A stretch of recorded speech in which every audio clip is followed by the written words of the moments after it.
This is QTV Nightly News, which is also on Q Radio 103.3 FM. I am Udu Gajaga and thank you for joining us. Here are the headlines. The National Water and Electricity Company, NAWEC, says the recent persistent power outages endured by residents of the Greater Banjul area are due to a significant gap between electricity demand and available supply, combined with major rehabilitation and maintenance work currently underway.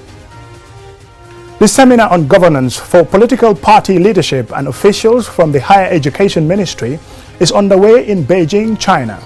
Participants are engaging in knowledge-sharing sessions and exchanging experiences related to governance, development, leadership, and cultural diversity.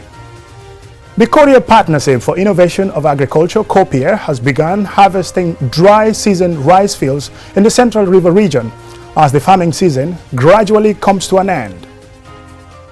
The Gambia Public Utilities Regulatory Authority, PURA, on Tuesday welcomed a delegation from Oil Trading and Logistics, OTL, Africa Downstream, led by its Chief Executive Officer, Mrs. Joyce Abuku, to discuss potential partnerships aimed to strengthen the Gambia's petroleum sector and regulatory framework. Those were the headlines. Now the news in detail.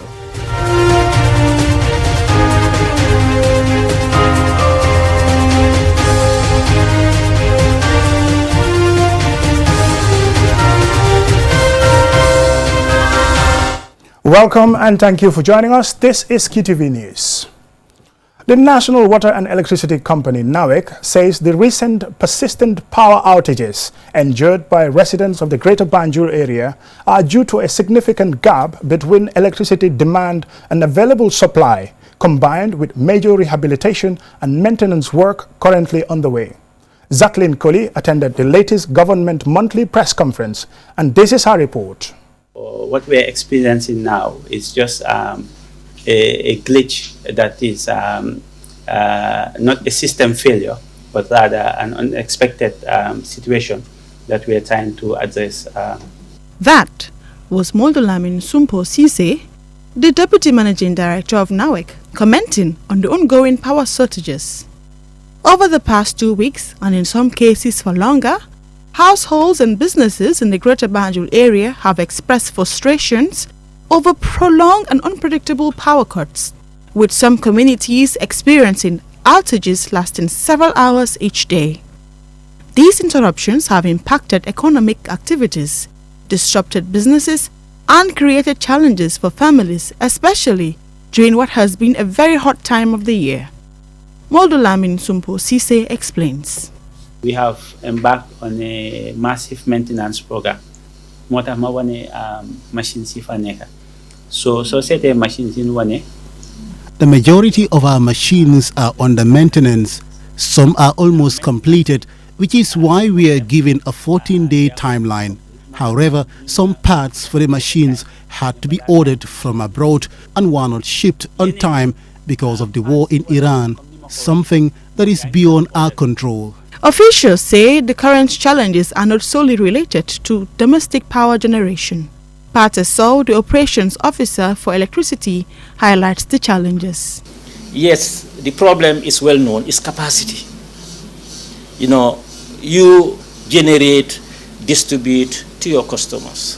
If your generation capacity and the demand, there is a gap, and this is what we are faced with. Our available capacity is less than what the demand is. So this is the problem. Dr. Ismail Sise, the Information Minister, commented on why this situation should not be regarded as a system failure. For the past 2 years, who has complained about electricity? If it was a failure, then we would have been complaining for the past 2 years. But there was no single complaint. In fact, we expanded access to every part of this country. How is that a failure? Failure is when there is a constant lack of electricity, like we've seen in other African countries. Here, for the past 2 years, we've been providing constant electricity to the public. For the past 2 years, constant electricity. Now there's a glitch, a challenge. For 2 weeks, and we are calling it a failure. The utility company is giving assurances that its team are working to complete maintenance, restore capacity, and stabilize the network within the promised fortnight. NAWEC expects a gradual electricity supply improved by mid-June, depending on rehabilitation access and power imports. While apologizing for the inconvenience, the company is seeking the public to remain patient as it works to improve the country's electricity infrastructure for a more reliable future supply. Reporting for QTV News, I am Jacqueline Collie. The seminar on governance for political party leadership and officials from the Higher Education Ministry is underway in Beijing, China. Participants are engaging in knowledge-sharing sessions and exchanging experiences related to governance, development, leadership and cultural diversity. Loli M. Camara reports from Beijing, China. Organized by the International Cooperation Center of China's National Development and Reform Commission, the seminar serves as a platform for dialogue and mutual learning between China and the Gambia.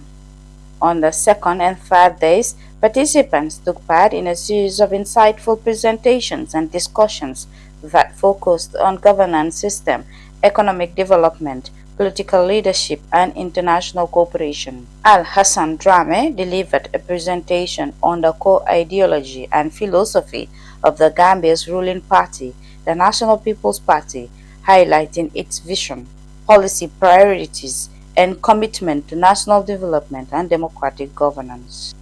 Going forward, key areas in our political ideology are what we want to do as a political party is to ensure that we have inclusion, social inclusion, and two, to ensure that we have youth participation, to ensure that there is also economic growth in the country, our justice systems are strong, we have good governance. Dr. Sambaba, Executive Director, Students Revolving Loans Scheme, examined the historical relationship between China and the Gambia, tracing the evolution of diplomatic ties and identifying areas of cooperation that have contributed to development in both countries. And in our discussion, we talked about how much have transpired between the two nations, and how these relations have been beneficial to the Gambia in different aspects of our society and different aspects of our development, from education, infrastructure, sports,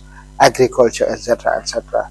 Participants actively engaged in discussions with Chinese experts and lecturers, exchanging ideas about governance models, economic transformation, and public sector leadership. As the seminar continues, I spoke with some Gambian participants about the key lessons they have drawn from China's development experience and how those insights might be adapted to support the Gambia's own development agenda. I was particularly interested in how they attract high caliber, competent graduates within the public sector. And my question to the presenter was, what are the incentives and what sort of assessments are actually given to these potential candidates? And I think this is something that we can really look at. How can we, within higher education, partner with the PMO to ensure that every year we can call them fellows, choosing the best graduates within our institutions and assessing them and making sure that they are absorbed within the civil service. Participants emphasized that China's investment in infrastructure, long-term development planning, poverty reduction strategies, and human capital development offer valuable insights that could reform policy discussions, and participants emphasized that China's investments in infrastructure, long-term development planning, poverty reduction strategies, and human capital development offered valuable insights that could inform policy discussions at home. The day concluded with a roundtable dinner where participants continued to network, exchange ideas, and strengthen the bonds of friendship and cooperation between the Gambia and China. For QTV News, I am Loli M. Camara reporting from Beijing. The Korea Partnership for Innovation of Agriculture, COPIA, has begun harvesting dry season rice fields in Central River region as the farming season gradually comes to an end. Using modern machinery, the initiative aims to improve productivity, reduce labor, and minimize post-harvest losses for farmers. Osman Jatta reports. The golden rice fields of Sapo are buzzing with activity as harvesting gets underway. Rolling steadily through the fields is a rice combined harvester, a machine designed to harvest rice faster and more efficiently. In one smooth process, the machine cuts, threshes, separates and cleans the paddy rice, reducing what would normally take days or even weeks of manual work to just a few hours. Copia Gambia Administrator Lamin Sane provides an update on the harvesting process. We started harvesting yesterday with one of the Korean variety called KF39, and so far we are done with that. 3 plots were harvested yesterday and the 4th one was completed today. And today, as you can see, the combine is harvesting ISRI 7. It is a variety that was developed and originated from South Korea to Africa Rice Center. Then when the variety came, it was observed or received as a line. So that is why you have 7, 6, ISRI 10 and ISRI 11. So when the lines came, they were screened by Africa Rice in collaboration with ISRA. The combined harvester is changing the way rice farming is done, saving time, reducing labor cost and helping minimize post-harvest losses. Rice breeder and Korean Africa Food and Agriculture Cooperative Initiative KAFASI coordinator Sang Buckley outlines the need for the Gambia to commercialize its agricultural sector and increase mechanized farming. So harvest is a very important agricultural activities. Finally, we get something yield. So harvester machine is a various kind of machine, but we have the traditional Oriental harvest combine. This is something for specially invented by rice-only harvester. Most East countries use this kind of machines. To prevent different rice varieties from mixing, the combined harvester is carefully cleaned using compressed air before moving to another field. After harvesting, the rice is transported for drying before the next stage of processing. Dr. Sane further explains how the combined harvester helps improve the quality and efficiency of rice harvesting. We know manual production we cannot do much because we only concentrated on small area. But with the availability of tractor, combine and transplanter, we can be able to expand our production area, and this will also decrease the druggery as much as possible it is. So today, as you can see, we are using the combine. Combine is very, very, very important to us because it's performing 3 activities simultaneously at the same time. One is harvesting, tracing and winnowing at the same time compared to manual. Manual, you need to prepare yourself for 3 or 4 days depending on the size of the land. As the harvest continues, Copia says its focus remains on supporting Gambian farmers with quality rice seeds and improved farming techniques to strengthen local rice production. Osman Jata, QTV News. We will now go for a commercial break. When we return, we have more national and sports news stories. Do stay tuned.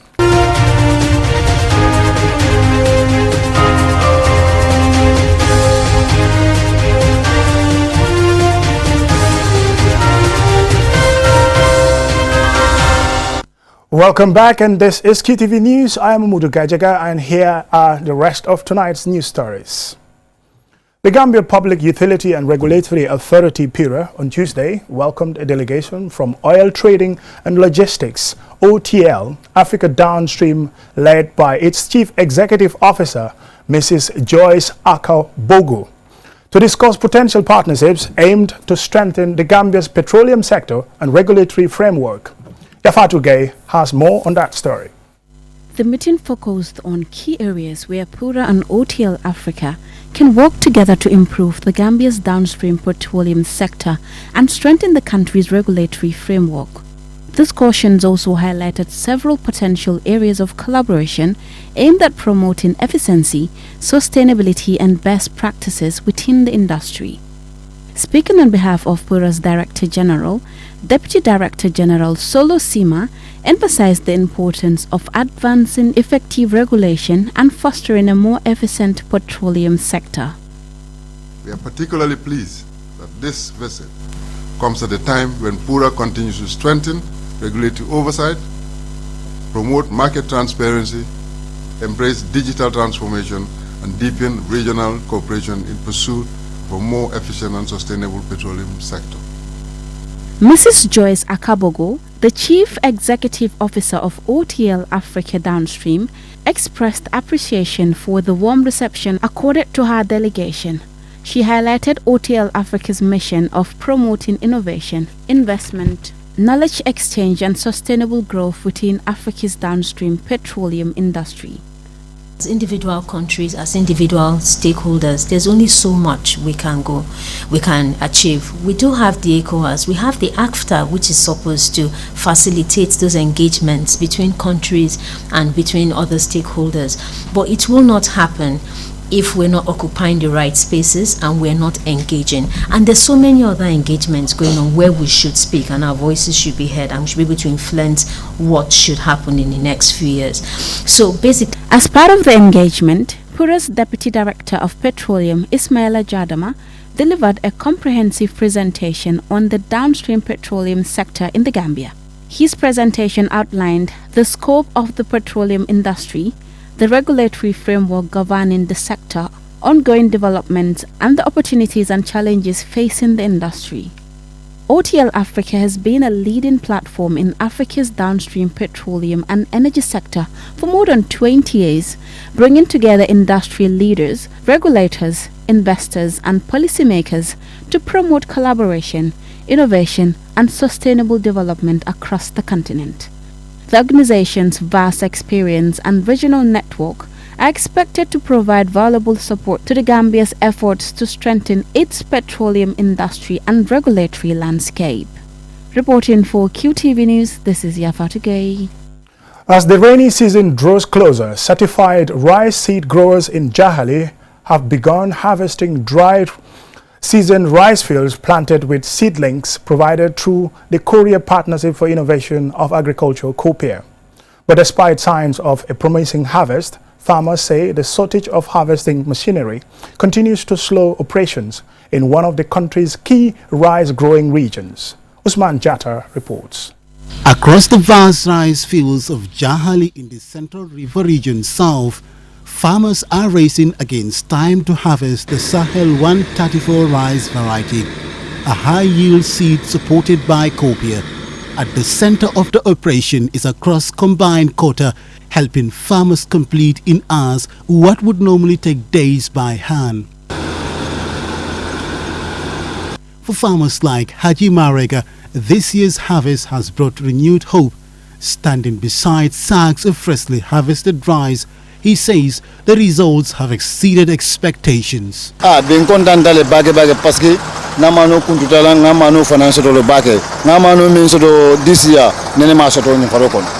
am very happy today because I have harvested my rice field.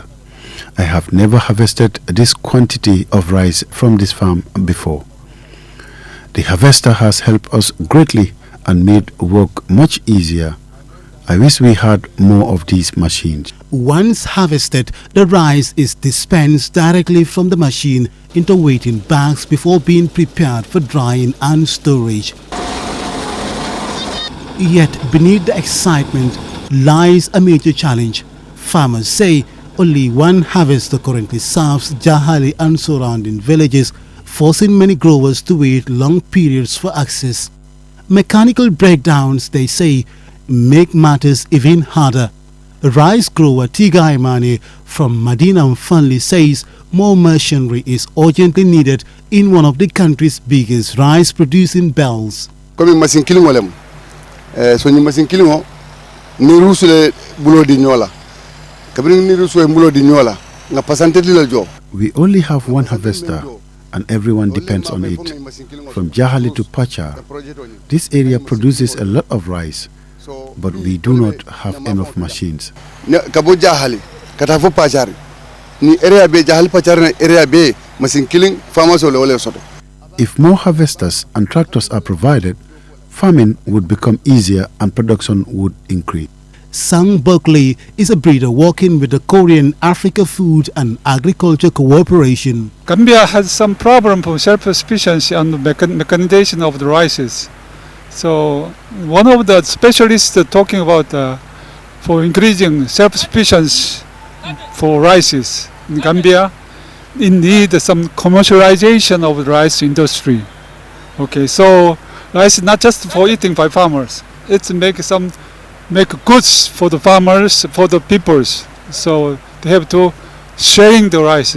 Sharing people should be increased to product agro business is very important to increasing rice yield. Mechanization is you can save the labor, or you can save time, you can save money, you can invest a lot of more big land is available. You can more profitable. For rice growers in Jahali, a successful harvest is only part of the story.